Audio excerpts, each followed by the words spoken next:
I just did a video on the Tao and it was actually enjoyable. I've done it before, but I haven't in a while. I took a break from it while I'm doing other things that were very intensive. And as I get back to the Tao, I find that it's much easier to explain and understand than I once did. And because of that video, someone asked me if I would do more of it. And I thought, yeah, you know what? That's a good idea. I will. But I want to redo what I've done because that video starts off with my, kind of this ranting about, making sure people that tell you limit your knowledge, don't go read other material and things like that, that you get away from those people. It's really incumbent upon us looking for the truth to get our hands on and, read voraciously with open minds as much as we can to see what's there. I'm not looking for anything supernatural. What I'm looking for is a template that these are framed upon that are based on the human life. And that is what I'm covering. So my name is Dan Paulson. Welcome to the video.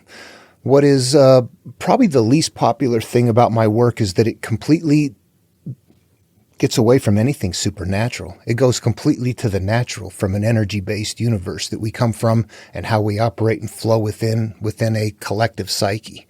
And that the material seems to exactly do that same thing. In fact, that the Tao, that's what that is.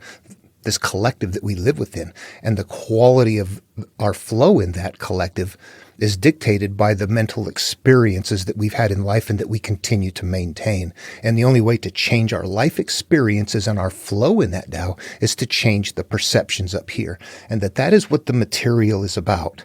And people go, yeah, I don't like that. I don't want that. So it becomes kind of rare for the person who goes, yeah, there's something there. What do you got? And so that's what this video is about. I'll post a link to the one below. I won't cover a lot of what I already did. I've got a number of different versions here that I will be comparing between, because sometimes I'm a little confused about what one translator has put down versus another translator. Sometimes the words are so variable, you get a better concept by reading a few of them side by side. Just like listening to four different, what they said was this, no, this, no, this, no, this. And you go, okay, I kind of see between all those ideas what perhaps the best choice is. One thing we know is, as we approach this, it is going to be, ultimately, when you understand it on your own, it's going to be through what you're going to accomplish in your own mind. That's called thought experiment. That is how it's going to work. I'll get into the translation here in just a moment. I'll forewarn you at some point, I'm going to make, I always make cross-references with other material. It's how I found it, and it's how I know it, and it's how I can show that it's there. The Buddha's Dhammapada, roughly about the same time. This from Buddha, this is from Lao Tzu, China, and India, northern India, Tibet. They sound a lot different, but they're the same teaching, and I'll make a comparison to one early on. I'll put a little bit more time into the descriptions on this one. Let's go ahead and get started. I'll use the Stephen Mitchell copy. And I mentioned it in that other video. He did some changes in here where there was a lot of times where Master, it might have said something like, things arise and he lets them come, things disappear and he lets them go. And being that it didn't matter in this material, there isn't a mental hierarchy with male and female being used. It's in that other video, if that sounds strange. So he was just trying to be fair and letting everybody know, hey, male or female, it doesn't matter. My own preference, if you were changing that, would be to call it master or sage. And whenever you do hear references in here like that, male or female, disregard them. What they mean is myself, whoever it is that's going on the journey, that's you. So let's go ahead and get started. I'm going to start at number 1 again and talk about them a little bit more carefully. The Tao that can be told is not the eternal Tao. The name that can be named is not the eternal name. The unnameable is the eternally real. Naming is the origin of all particular things. Free from desire, you realize the mystery. Caught in desire, you see only the manifestations. Yet mystery and manifestations arise from the same source. This source is called darkness, darkness within darkness, the gateway to all understanding. Okay, the Tao, remember, that's that flow. We come from an energy-based universe. Are we ever out of it? Nope, we're based in it. That's how we connect with each other. That's how sometimes you read somebody's mind and go, how did that happen? There's these little things that happen that lets you know there's some kind of a connection going on. But we're living through our feelings, our emotions, based on our life experiences. The Tao that can be told is not the eternal Tao. What this means here is that this experience that we're talking about, this flow, the flow in life, the way your particular flow is, because this is about you, not about the world at large. It's actually getting to a point where it's mental, because it says the Tao that can be told, spoken of, talked about, is not the real one. This is a healing experience that happens through a mental process, but it's a personal mental process. Nobody can go into your mind and do it. If I read this entire thing to you, or you sat down and read it to yourself, it would be meaningless to you. It would not heal you. You can't read this and go, there, all that pain and shame I felt in life, all the stuff that I carried with me is suddenly lifted and gone. It doesn't work like that. It's not real just to tell somebody. You know what, though? If you learn to read it conceptually, you will find this all over the place. We've got something from Jesus that I think most people would know if I just said it off the top of my head. If you come to the altar to leave a gift, and while you're there, you remember you have aught against your brother, don't give the gift. Set it down, then go resolve the aught first. Then come back and give the gift, and your Father who sees in secret will reward you in secret. Okay, life, what are we going to the altar for? This one is, we have to go deeper in this one. We're going to the altar. We're going to the altar to give a gift to God because we want to enhance the graces of God. We want a better life. We want to improve our flow in the Tao. We don't know that it's the Tao. In this case, we think God is blessing or gracing me. But I remember I've got some issues. And if I'm trying to get a better flow in the Tao, a better grace of God, it's not going to work unless I go resolve that stuff first. So stop looking for good graces. Go resolve that stuff. Sound like the opposite of the secret DVD? Yeah, that stuff's not called so what. That's what. That's the stuff. You get rid of that and the flow is natural. So you go resolve the ought first, then you come back and then you look for graces, and then your Father who sees in secret will reward you in secret, which means what? This is a spiritual, it's a life experience. What we call it spiritual, what it really is based in energy and based in how we function with our thought and our emotion in a collective, bouncing off of each other, triggering each other, living a life, flocking together.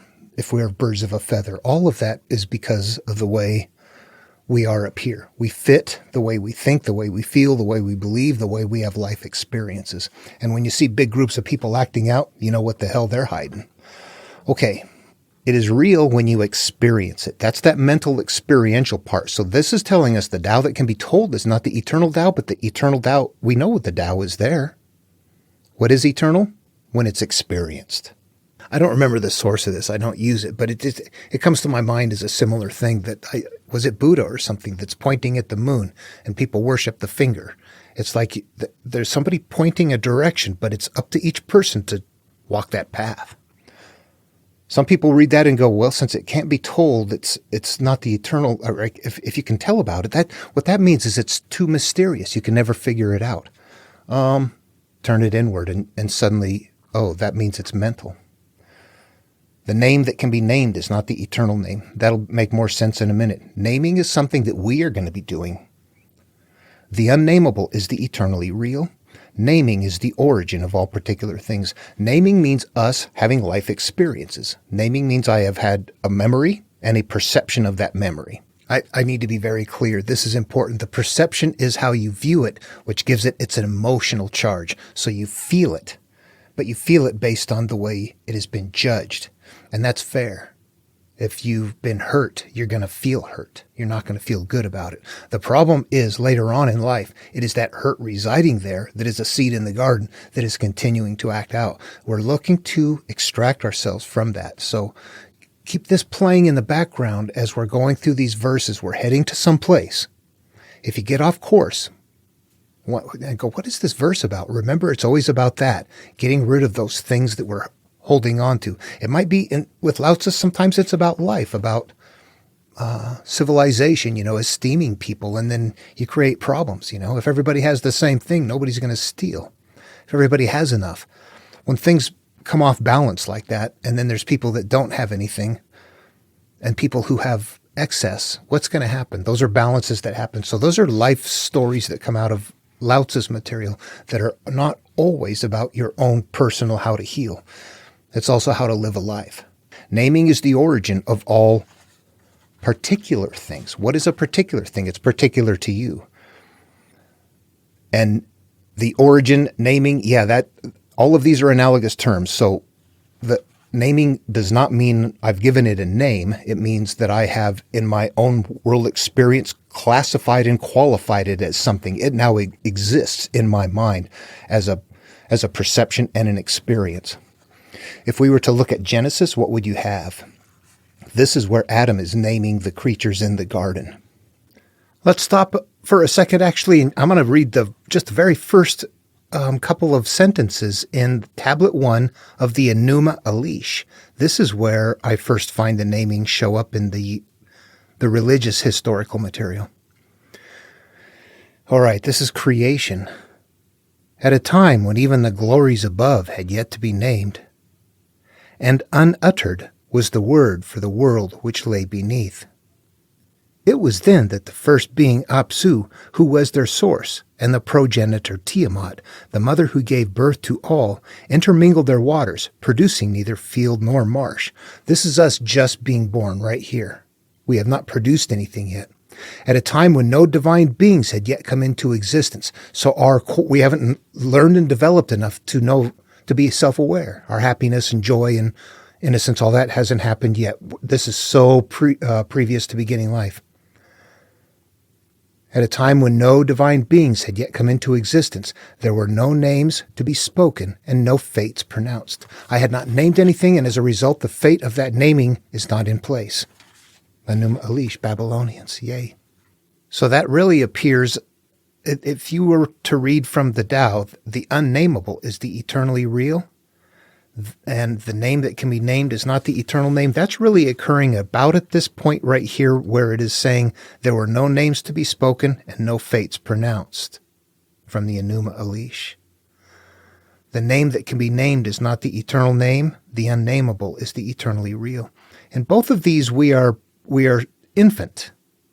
We're not even self-aware yet. Naming is the origin of all particular things. That's when we begin to learn. Free from desire, you realize the mystery. Caught in desire, you see only the manifestations. Caught in desire, you see only the manifestations is what happens. When we go back here, there were no names to be spoken and no fates pronounced. Okay, stick with me. So with no names to be spoken, we're still too small. No fates are pronounced. We have not had any experiences that are going to continue to reoccur yet. If we look for the parallel as close as we can in the Lao Tzu material, what we have is free from desire, you realize the mystery. There were no names to be spoken and no fates pronounced. Free from desire, you realize the mystery. Free from whatever we're caught up in, whatever we haven't named. Mystery is being free of it. Fates pronounced means being caught up in it. Fates pronounced would be like, now that we have spoken a name, there are fates to be pronounced, which means caught in desire, you see only the manifestations. You see, they're teaching the same thing, but the thickness of it makes it so it looks so different. Not until you interpret it does it look the same. The unnameable is the eternally real. Naming is the origin of all particular things. Free from desire, you realize the mystery. Desire does not mean physical. These are, again, analogous terms. Let me read two together. Free from desire, you realize the mystery, but caught in desire, you see only the manifestations.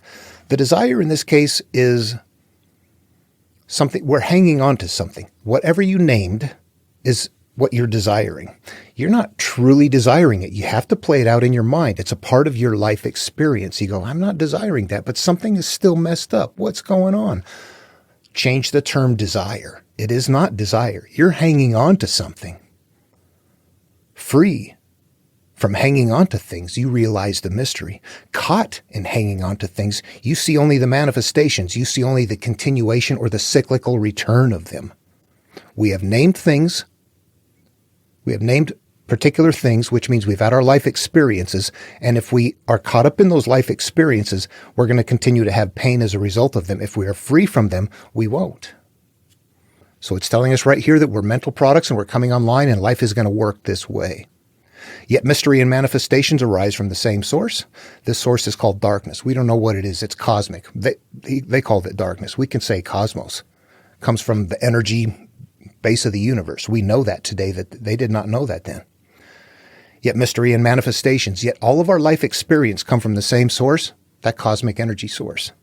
Darkness. It's not darkness anymore, is it? Darkness within darkness. The gateway. There's a gateway. The narrow gate. Who enters the narrow gate? The gateway to all understanding right there. So we're going to turn it inward. It's mental. I'm going to read something from the Buddha Dhammapada, core teaching, verse 1 in the entire book. All that we are is the result of what we have thought. It is founded on our thoughts. It is made up of our thoughts. If a man speaks or acts with an evil thought, pain follows him as the wheel follows the foot of the ox that draws the carriage.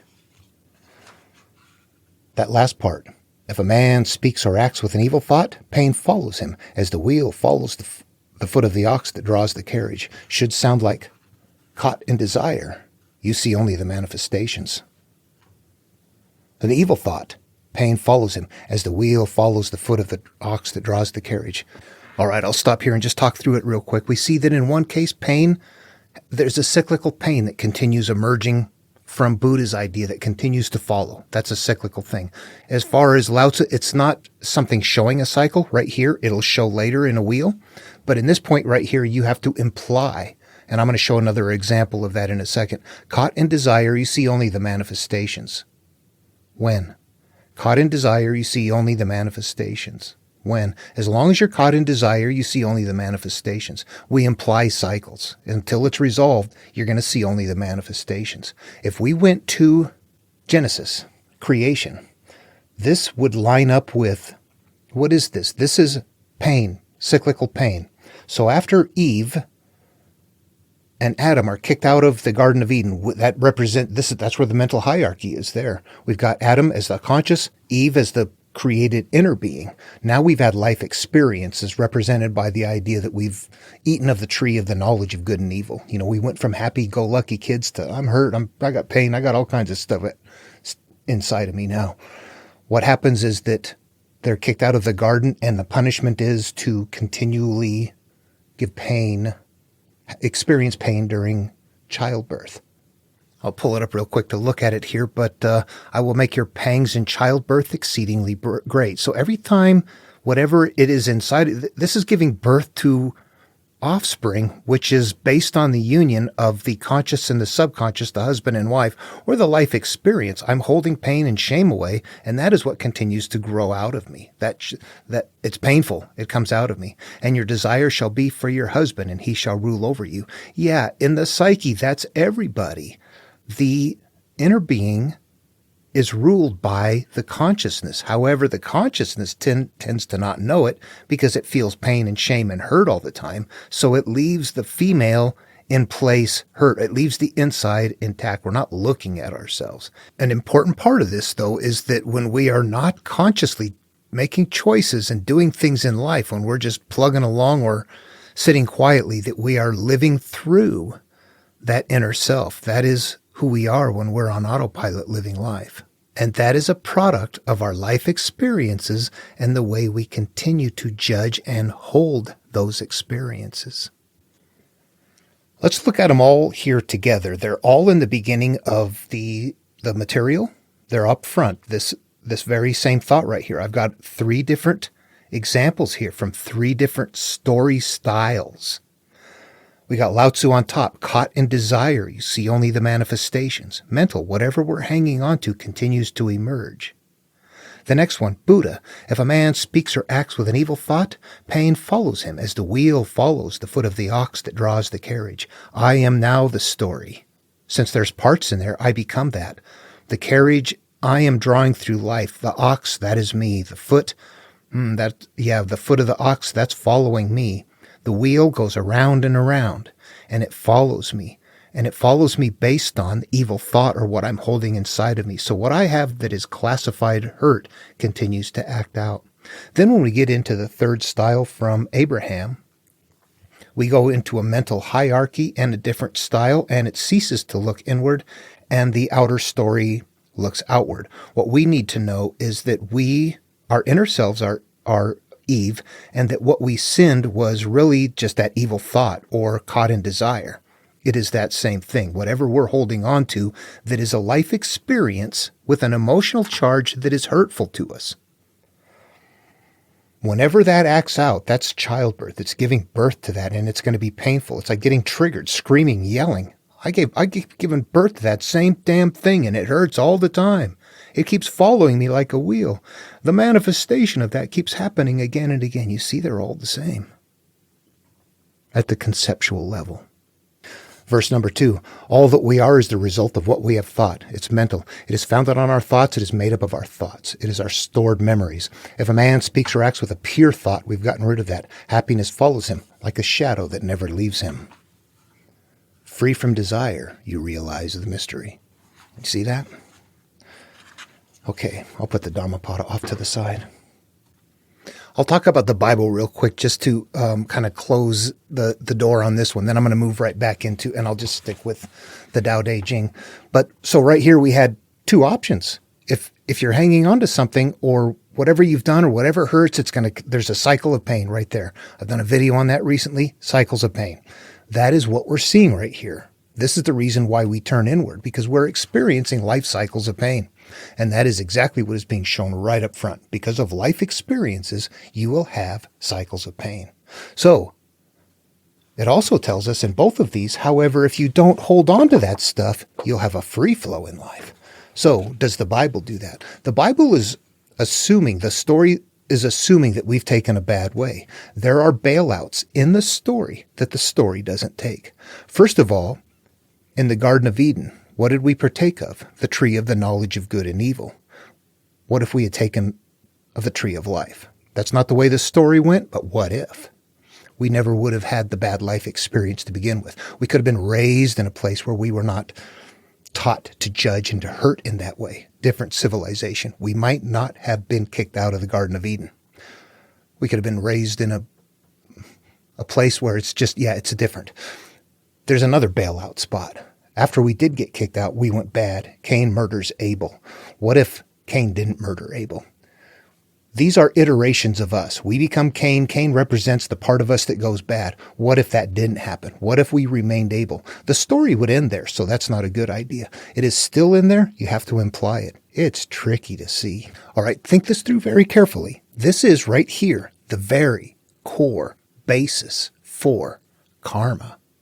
Karma, cause and effect. What we hang on to continues to emerge. The Bible's got it what? The tree grows up that produces fruit, that produces the seed, that produces more trees of itself. Cause and effect built into the stories. Where does Jesus go? Judge not. When you're judging something, you're naming something. If you name something, you continue to see the cyclical return of it as you're hanging on to things. Judge not, lest ye be judged. For the judgment with which you judge will be judged likewise unto you. What you're hanging on to is going to continue to cyclically repeat. And then what should really become very evident here is that that karma doesn't mean physical acting. I paid for the next people's coffee in line or something like that. That's really not invoking karma. What that is doing is you're putting out a wave of goodness out in the environment. Karma comes from a deeper level, from an energy storage level. The things that are acting out in the background, that it doesn't matter. It's like, this stuff doesn't work. I keep doing good things, but bad stuff keeps happening. The issue isn't the good things that you're doing. The issue is the bad stuff we're leaving in place. That has to be rectified. Okay, what I'm going to do to make progress is I've got to make some different decisions here. In the first video, and I'll post a link below, I went all the way through verse 12. And I'm going to jump right now to go to verse 13. And I'm going to stop posting them up there because of what I'm going to do is start using different translations. If you want to get the interpretations all the way up to verse 12, the other videos got that. And some of what I did here was redundant, but some of it was actually meant to be more clear. Okay, so if we start right into 13, I'm just going to read the first couple of lines here. Success is as dangerous as failure. Hope is as hollow as fear. Now, I think about that quite a bit, and I can't quite wrap my head around what that means. Hope as hollow as fear. I can't see the correlation. I'm going to grab another translation here. This is the Gia Fu Fang. Accept disgrace willingly. Accept misfortune as a human condition. Oh, well, that sounds a lot different. The problem comes in the translation in the terms that really ends up being a choice of analogs. And in this case, it's dangerous and hollow are the two that are there. Success is as dangerous as failure. Hope is as hollow as fear. When you realize what he's trying to say is that these come from the same place. Success is as dangerous as failure. Hope. This would be better to be said something like success is as fleeting as failure. Hope is as fleeting as fear. Or that they have the same mental value. It's reaching out, it's grasping, it's wanting, or it's being afraid, or something like that, to let your mind be at peace. So the dangerous and hollow is difficult to extract from this version here. Let me try this one. Most people fret about themselves and their status, but you don't have to do this. Well, that's pretty simple. I don't know if that might be too simple. That's the Stoic one. Don't fret. All right. And this one, accolades can usher in great trouble for your body. Censure can herald misery. Okay.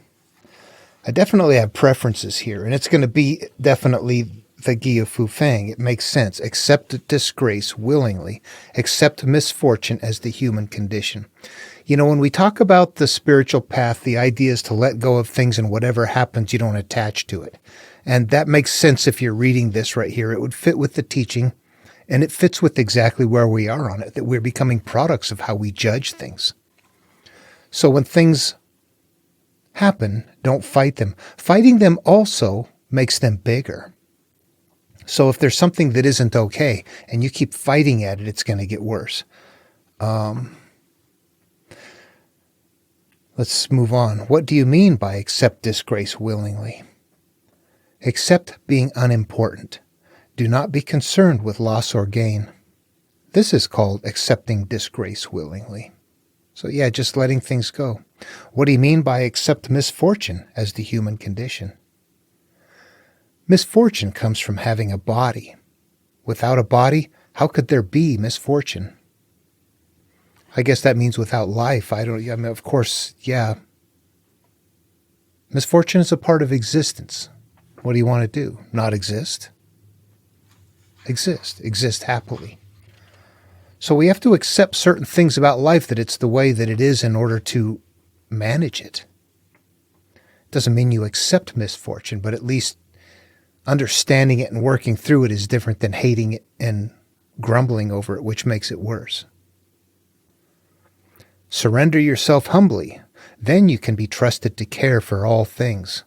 Love the world as your own self. Then you can truly care for all things. Sounds like do unto others as you would have done unto you. And a lot more, of course, to it than that. 14. Look, it cannot be seen. It is beyond form. Listen, it cannot be heard. It is beyond sound. Grasp, it cannot be held. It is intangible. These three are indefinable. Therefore, they are joined in one. From above, it is not bright. From below, it is not dark. An unbroken thread beyond description. It returns to nothingness, the form of the formless, the image of the imageless. It is called indefinable and beyond imagination. Stand before it, and there is no beginning. Follow it, and there is no end.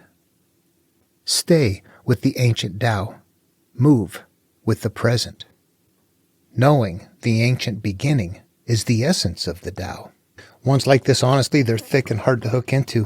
What I'm going to go is right down here near the end. There's a couple of things where I realize it's just doing a description of here, talking about the Tao. It's something that is like unfathomable. And today we could say something that we would know, like there's cosmic energy. We know that. They would not have known that. They lived in a physical world where they didn't see the fields that astrophysics and science has shown us today how things work and what we come from. So they're seeing this thing going on. They're having this experience. They know they're in this field. They know they're in a collective, and it's whatever this is, we don't know it. This is a strange thing. We know what that is. I believe that's what they're describing here. But right in the end, it says, stay with the ancient Tao, move with the present. Knowing the ancient beginning is the essence of the Tao. Just realize where you come from. This is the essence of wisdom. You can't know it, but you can be it at ease in your own life. Follow it. Stay with the ancient Tao. Move with the present. Stay with the Tao. Move with the present. You're living in the experience, but from this moment in time. Just realize where you come from. We come from this source. This is the essence of wisdom. So knowing this and knowing that we're products of our thinking and that there is this emergent energy in the back is what it seems to me they're getting to. 15. That one is more difficult because it doesn't have component parts and things like that. There are some very nebulous teachings in here, and there are some that are very specific, easy to track, easy to interpret. I'm going to move on to 15. Actually, let me go back to this book. The ancient masters were subtle, mysterious, profound, responsive. The depth of their knowledge is unfathomable. Because it is unfathomable, all we can do is describe their appearance. Watchful, like men crossing a winter stream. Alert, like men aware of danger. Courteous, like visiting guests. Yielding, like ice about to melt. Simple, like uncarved blocks of wood. Hollow, like caves. Opaque, like muddy pools. Who can wait quietly while the mud settles? Who can remain still until the moment of action? Observers of the Tao do not seek fulfillment. Not seeking fulfillment, they are not swayed by desire for change. This describes personality. There's a few other things. Who can wait quietly while the mud settles? Do you have the patience to wait until the mud settles and the water is clear? What is the mud? What is in us when things emerge? Simple, hollow like caves, empty. A cave is empty, devoid of things. The master is empty of those things. We don't have all of that stuff. Alert, watchful, courteous. They're describing a called person here, like a Marduk with big ears, big eyes, Jesus, master in the temple. Okay, 16. Empty yourself of everything. Yeah. That doesn't mean everything, obviously. We have memories that are fine. We have knowledge. We have skills. All of that is fine. What we need to empty ourselves of things that are derogatory to our life and our flow in the Tao. The flow in the Tao, our way of life, the experience we have is based on what we're holding up here. You want to empty yourself of the judgments of all the things that you've classified in life that as a result of that are residing up here and causing that to be a continual flow of life for you. Empty yourself of everything. Let the mind rest at peace. The 10,000 things rise and fall while the self watches their return. Yeah, all that frazzled stuff comes and goes. Watch it instead of joining it. Sit back and watch it come and go. They grow and flourish and then return to the source. We've got cyclical things coming back. Returning to the source is stillness, which is the way of nature. The way of nature is unchanging. Knowing constancy is insight. Not knowing constancy leads to disaster. I don't know if that means creatures of habit. I certainly am. With an open mind, you will be open-hearted. Being open-hearted, you will act royally. Open mind, to me, is a very critical... This is a term that is difficult. It needs to be defined because everybody thinks they have an open mind. An open mind means, to me, that you don't know what is out there. You don't have an answer. You don't claim God or anything supernatural that you can't see, didn't find on your own. Right there, right off the bat, you're saying, I have a belief system that I cannot show, I cannot demonstrate, I didn't even find it on my own, but I believe in it. That is not an open mind right there. It is fixed. And then as it goes forward with an open mind, it is only open to. There'll be caveats. I'm open to what supports what I already believe. That's my open mind from somebody like that. I'll come along and say, ooh, that's not an open mind. Why do you start with the conviction? Why do you say you know what's there to begin with when you don't? I know where you got your information from. I got mine from the same source. Why do you trust that source? Why don't you question that source? Okay. An open mind then means being objective. You don't know what there is. And I claim and stand by the idea that I don't deny God. I don't deny anything. The idea that there is a creator that can't be examined just really kind of moves way off. If there's a creator, there's got to be a way to examine it. And yeah, there's too many questions there. An open mind means I don't know what is there. I'm going to go look. If God shows up, God shows up. If God doesn't show up, but energy does, we look at the energy. With an open mind, you will be open-hearted. Typically, from any theistic group around the world, if you watch them, they're going to be, in their own way, we're right and everybody else is wrong.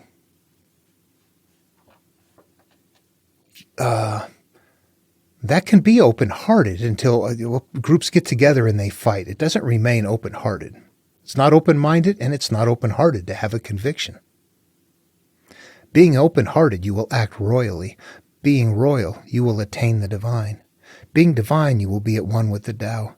Being at one with the Tao is eternal, and though the body dies, the Tao will never pass away.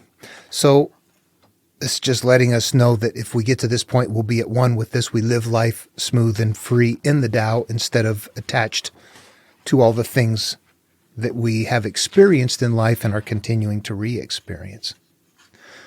17. The very highest is barely known by man. Then comes that which they know and love, then that which is feared, then that which is despised. Who does not trust enough will not be trusted. When actions are performed without unnecessary speech, people will say, we did it. Let's grab 17 from here. When the master governs, the people are hardly aware the master exists. Next best is a leader who is loved. Next one is one who is feared. The worst is one who is despised. We got some of those. If you don't trust the people, you make them untrustworthy. Yeah, okay, this one makes sense, doesn't it? And honestly, my issue with these right off the bat is I want to reconcile them between each other. And the first one, as I go down, they sound like they're going a different course. The Fu Feng says the very highest is barely known by men. The very highest is barely known by men. When the master governs, the people are hardly aware he exists. When the master governs, this is not about the, well, it could be about the inner people. This doesn't fit the hierarchy. So this is where it's dipping into, how to rule the world. This is the best way to be. This is how you spot the people. This is how it works in society. When the master governs, the people are hardly aware he exists. The very highest is barely known by men. This would not get me there. Let me see what this, let's make some comparisons. The highest form of government is what people hardly even realize is there. Okay, that actually sounds like these two are together. There are 4 types of leaders. Okay, so the very highest is barely known by men, doesn't quite fit the theme of the interpretation of the other ones. The highest form of government, when the master governs, there are 4 types of leaders. Okay, I think I'm happy with what we have going on here. Let me go through them. When the master governs, the people barely know that he exists. Next best is a leader who is loved. Next is one who is feared. The worst one is one who is despised. There are 4 types of leaders. The best leader is indistinguishable from the will of those who selected them. The next best leader enjoys the love and praise of the people. The poor leader rules through coercion and fear, and the worst leader is a tyrant, despised by the multitudes who are the victims of their power. The highest form of government is what people hardly even realize is there.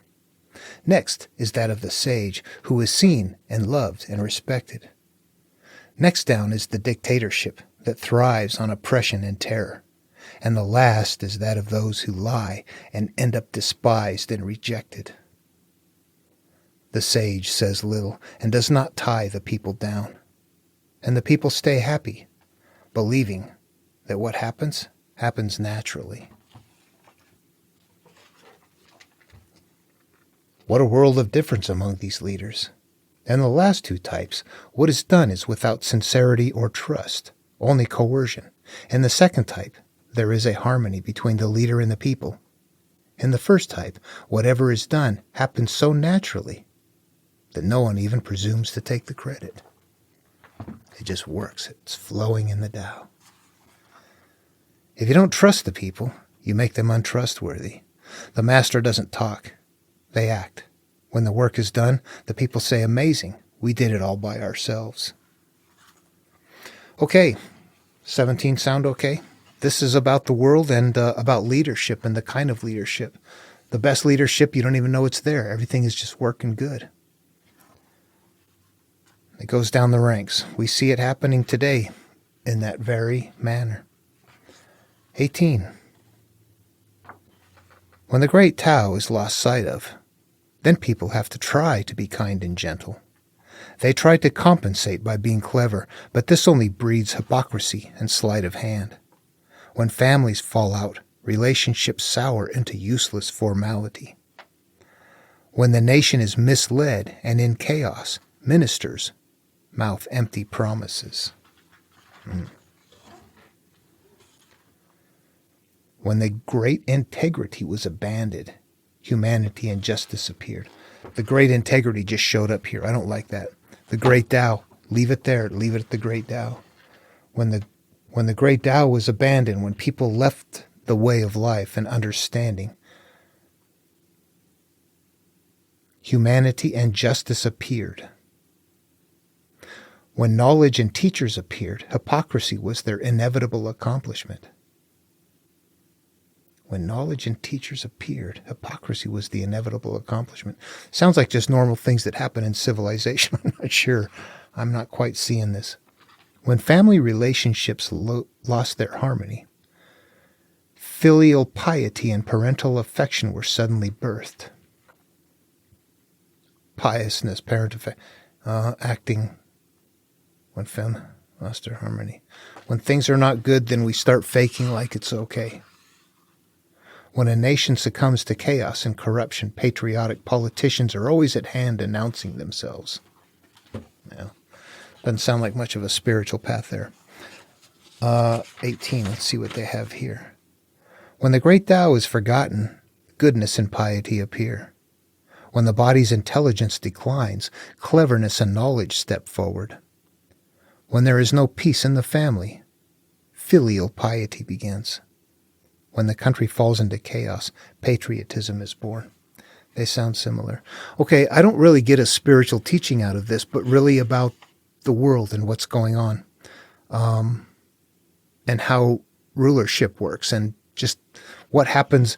In this case, yeah, it's telling you that what is filial piety? That is a false reverence of something, putting on an act. Everything's fine. Hey, how's it going? God, I wish you'd do that. Oh yeah, it's all fine. God, hell, why don't you ever take care of this or that? I always have to follow. Oh yeah, it's all good. When there's no peace in the family, filial piety begins. But that's a personal thing. Then the country falls into chaos. Patriotism is born. That doesn't sound like it even. Those two belong together. Yeah, I don't think I'm anywhere with that one. Throw away holiness and wisdom, and people will be 100 times happier. Throw away morality and justice, and people will do the right thing. Throw away industry and profit, and there won't be any thieves. If these three aren't enough, just stay at the center of the circle and let all things take their course. I'll have to average that one out. If the sage could abandon their wisdom and skill, then everyone would be 100 times better off. What is wisdom and skill, and why would that be the case? If the sage could abandon their wisdom and skill, then everyone would be 100 times better off. If the sage would let go of holding the scales, then everyone would flow in the web of harmony. And if the sage can give up looking to gain, then there will be no theft or exploitation. Now, while these three things are important, they are not enough. The people themselves need to learn simplicity. They shouldn't need to know more than they do. They should have as few things as possible. This is not revealing itself real readily here. Number 19. I don't typically go after ones like this. Banish the intellectual. Discard knowledge. We will all benefit 100-fold.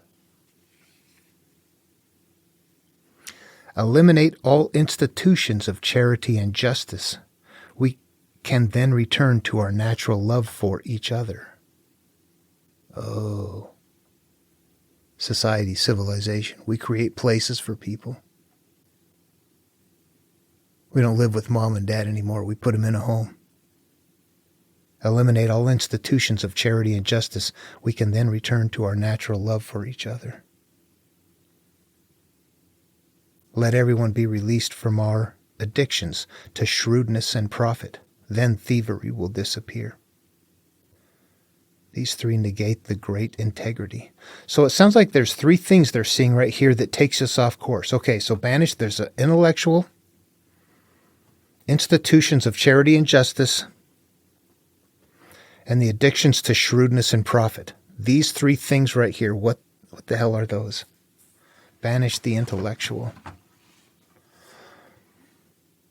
Keep to the simple. There's one reality. Don't be, loquacious verbosity. We hear people that are talk.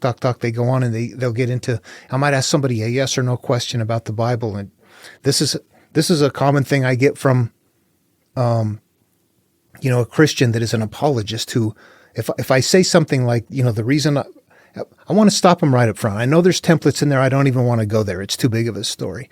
But if you want to stop them right off the bat, I will say something like, if you can explain Genesis 12 to me, I'll listen to more. And right off the bat, I know they're not going to do it. And right off the bat, I also know they're going to disappear for a while because they're going to go, uh-oh, what's Genesis 12? And they're going to come back. And that's the story of Abram and Sarai, how God put them in a famine and they had to go to Pharaoh. And Sarai was beautiful. Pharaoh wanted to marry her. Abram, who was afraid for his life because they thought that they would kill him for her. They lied and said, it's my sister. So she goes over to Pharaoh. Pharaoh marries her. And in trade, Abram gets slaves and animals for her. If you read that literally without interpreting it, that's what the story is. And then what happens? God finally gets involved and sends plagues. Okay. Abram leaves with slaves, animals, and his wife who had sex with Pharaoh. While Pharaoh's telling them, you guys lied, get out of here. it's pretty fun watching people try to go on and on and on and on and on explaining that, or tell you that there's no explaining that. You can make up excuses. The religion is based from there. That needs to be looked at. It's part of a monomyth. There's a reason for it to be there. Banish the intellectual. The intellectual, to me, would be like the people that are all trying to explain how the religion is and how you're wrong and how it's something supernatural, that they're going on and on and on, just saying things that are...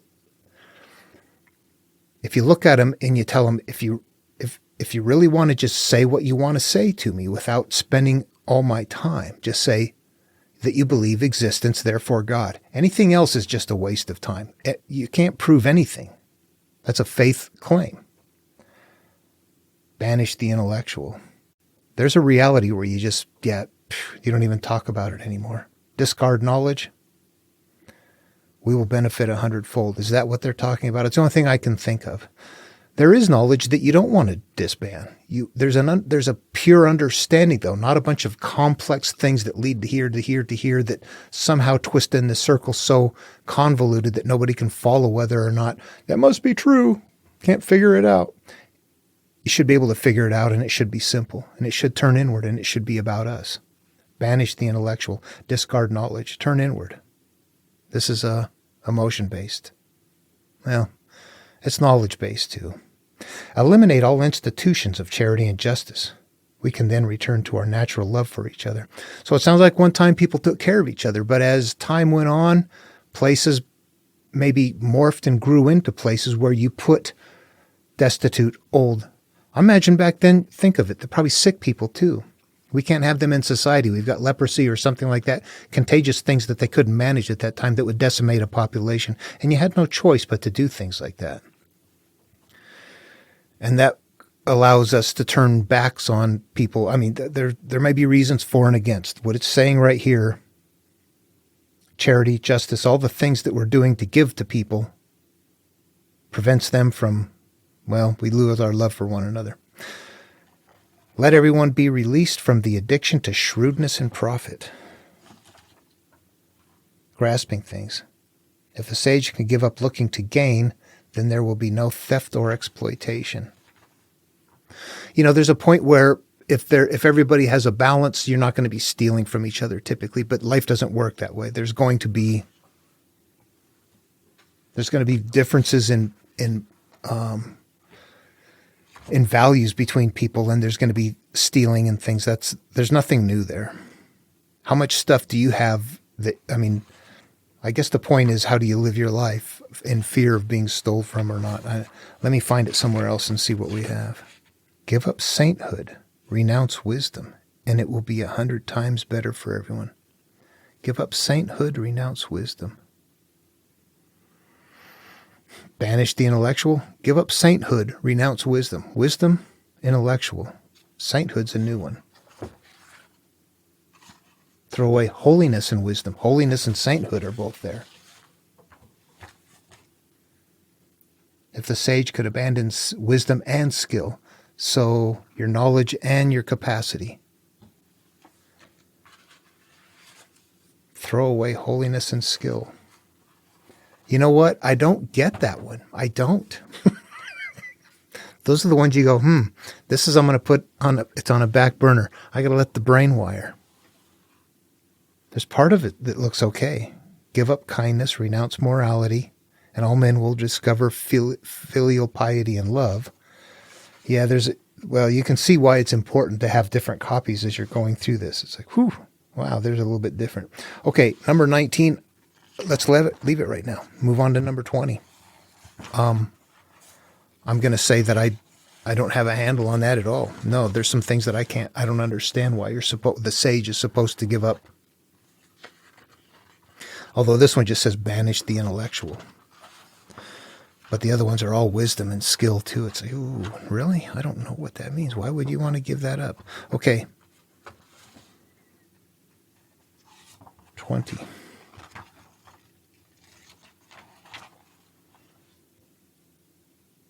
Listen, give up trying to be so learned and things will be a lot easier. Is there really any difference between a yes and a no said insincerely? Yes. No. I guess not. Is there really much of a difference between being angry and pretending not to be? No, there's not. It's the inner core that you're living your experience from, not the outer is what you're putting on for other people, because you're living for, you don't want them to know that you're not okay. You're afraid to admit that you're not okay. Is there really much of a difference between being angry and pretending not to be? No, you're going to feel the same way. One of them might cause you to act out, which could get worse in a physical sense. But you still have to stop. If it happens in the spiritual, it happens in the physical. Or if it happens in the physical, it happens in the spiritual, rather. I got that backwards. What the people are afraid of, I also need to fear. And what do most people do? They go looking for a good time. They go looking for fool's gold and auspicious signs. So we tend to live life looking for fun and happiness. Okay. Only you see I am lazy and I don't give a damn about fame or money. I haven't read that before. I'm like a child who cannot bring himself to smile.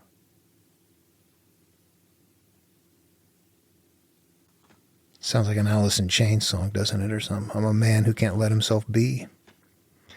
And I don't give a damn about fame or money. I am like a child who cannot bring himself to smile. What do the people want? Money and things? And yet I find I have nothing, and I don't care. I am as unambitious as any fool. Nah, this just sounds like you're carefree and you're good to go. You don't need much and you're having a good life. Most people seem to be bright and sharp.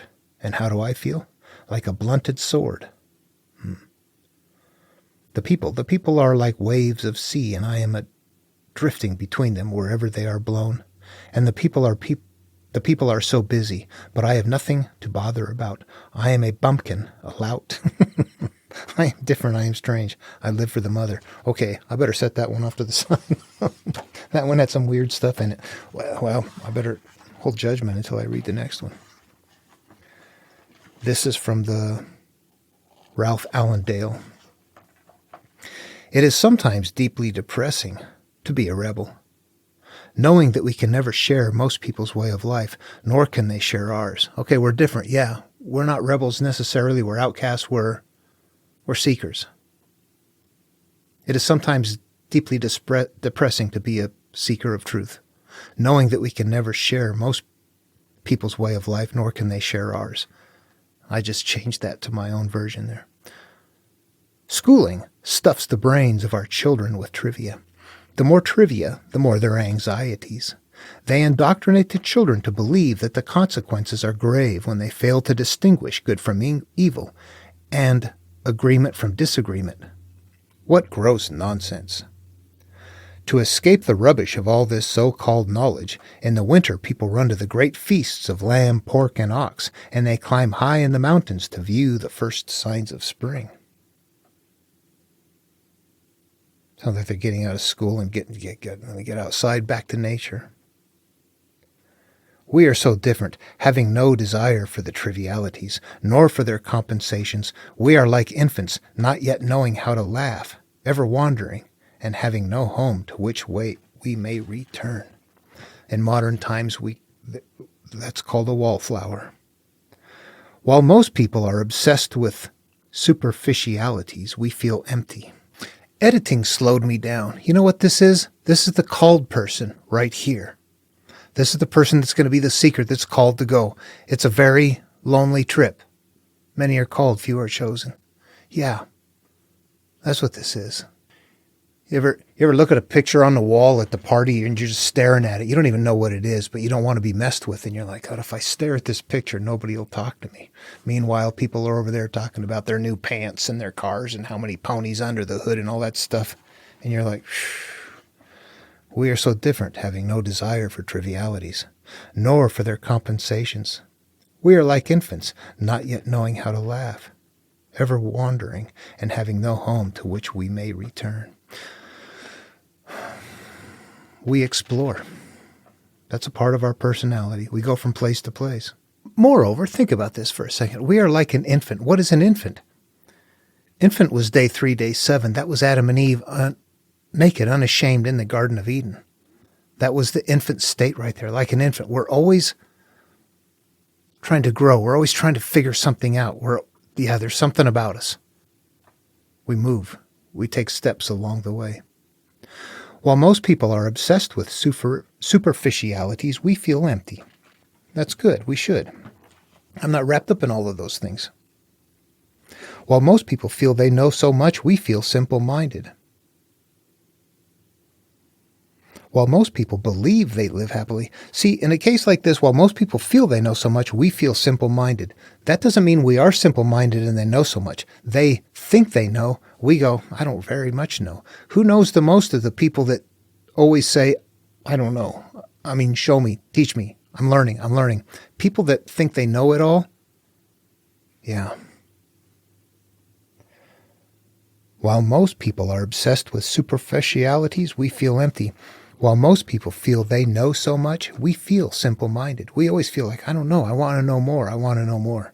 While most people believe they live happily in the best of all possible worlds, we are despaired to witness this world. No shit. It is so painful to know that we will always be outsiders, endlessly moving like the ocean, aimlessly blowing like the wind. While we fear what others fear, we don't treasure what others treasure. Our treasure is the great integrity. Yeah, we're not interested in the world life. We're interested in the personal, what's this connection? However, until it is shared, it will not be the universal integrity. Yeah, everybody's got to find it. For humanity to get there, every individual has to get there. Or enough that it's tipped the scale the other way. Very few are there. However, until it is shared, it will not be the universal integrity, for we are part of them, and they are part of us. Damn. Fu Fang. Then I should probably end this video. Oh yeah, I will. Give up learning and put an end to your troubles. Is there a difference between yes and no? Is there a difference between good and evil? Must I fear what others fear? What nonsense. Other people are contented, enjoying the sacrificial feast of the ox. In spring, some go to the park and climb the terrace, but I alone am drifting, not knowing where I am. Like a newborn babe before it learns to smile, I am alone without a place to go. So this reminds me of my life and seeing things going on all the time. As you're younger, you get involved in it, but at some point, I'm like watching from a distance. I'm like doing different things. I'm not involved in, you let me help, I'll tap the keg or, that kind of stuff. Let's go hang out. We're kind of outsiders, and it almost sounds like that, what it's describing here, again, a personality thing. But I am alone and drifting, not knowing where I am. We're always looking for answers. You're not stopped going, hey, I got it. You're always going, I don't know. I'm keeping my purpose in life is to look. That's what makes me happy. Others have more than they need, but I alone have nothing. I am a fool. Oh yes, I am confused. Yeah, we're always, do I know everything? No. That's what makes you seek. When you think you know everything, that's when you get stupid. Other men are clear and bright, but I alone am dim and weak. I think that's a play on words. They're not really clear and bright. They might think they are, or they might yammer. Yeah. Other men are sharp and clever, but I alone am dull and stupid. Oh, I drift like the waves of the sea, without directions, like the restless wind. Everyone else is busy, but I alone am aimless and depressed. I am different. I am nourished by the great mother. Yeah, all that stuff happens too. I don't know if it's aimless. Certainly the rest of it, sometimes.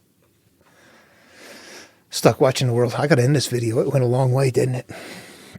You see, as you start getting into this stuff, it's not as simple as just grabbing a verse sometimes. You really have to work through it. You live through it. You examine it. You process it. And like I've said before, that the original English, the original Chinese language that the Tao would have appeared in does not translate at all. Chinese uses different, it's a different kind of language. symbols or something like that can be concepts. And then to translate that, you're trying to figure out, how do you say that in English words? That doesn't even work. So as you read through these, and each one of these have done their best, you read them and go, wow. I want to have a handful of books if I want to understand what's going on, because one's not going to do it. And all right, I'll end this video. We got to, well, wherever I got to there. I'll pick up on the next video, and if interested, I'll keep going on with that for a little bit. I'll jump into it straight next time, though, and not my setup. I'll just go right into the next verse. All right, take care. See you in the next video.